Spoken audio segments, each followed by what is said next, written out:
Okay, there is two steps or two different sections I put it. The first section of the brake test is going to be you need to prepare your vehicle. How do you prepare your vehicle?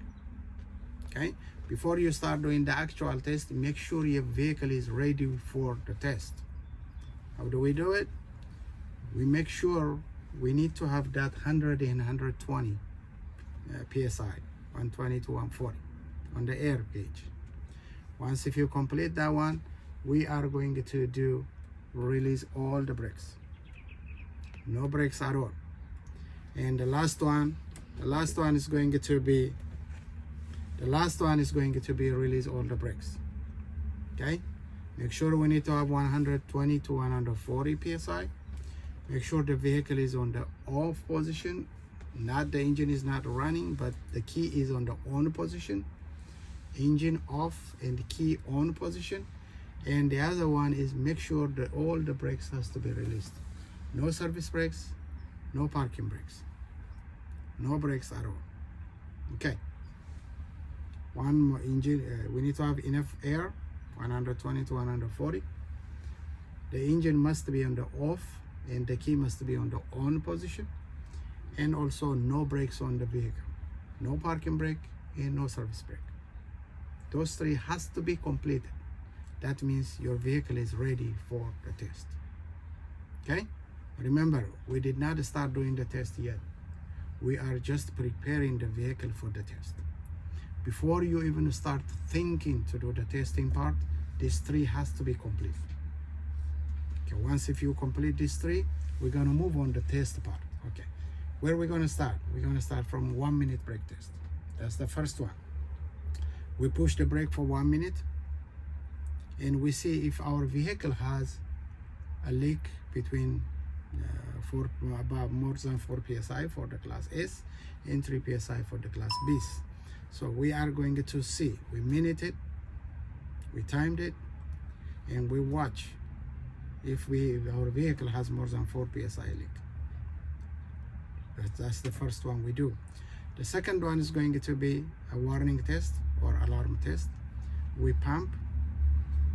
When we pump around 60 psi, we are expecting to see the alarm to be pop, and we should see the light. Either lights or alarm, one of the two will be good.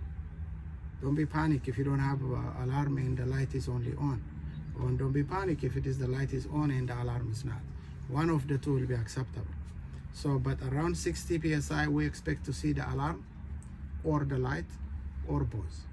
Okay, once if you have that, you need to stop pumping and you explain to them that means you have an air leak on the system, so you need to move on, pull the truck down on the left side or on the right, and make sure you need to repair that vehicle before you proceed driving.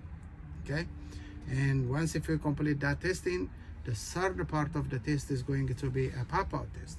How we going to do it? We pump more, around 20 psi. Automatically the brake, what we released earlier, should be pop out. Okay, that means if you don't have enough air on the tank,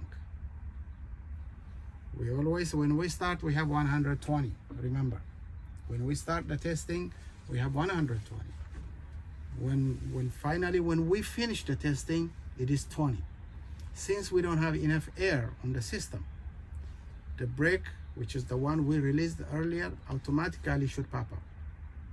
That's what we want. Every vehicle is designed, every air vehicle is designed to be this way. Normally when you drive, you have to have between 120 to 140 psi air on the tank.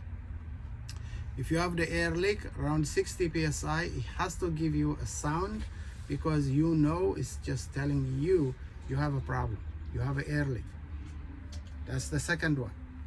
And the third one, when you don't have any air on the tank, when you don't have anything, pretty much is anything, the tank is empty, automatically the brake has to be pop. That means your vehicle is going to stop on the middle of the street unless you pull over when you get the second warning light. All right, that's how we are going to do. That's how this is the brake test is look like.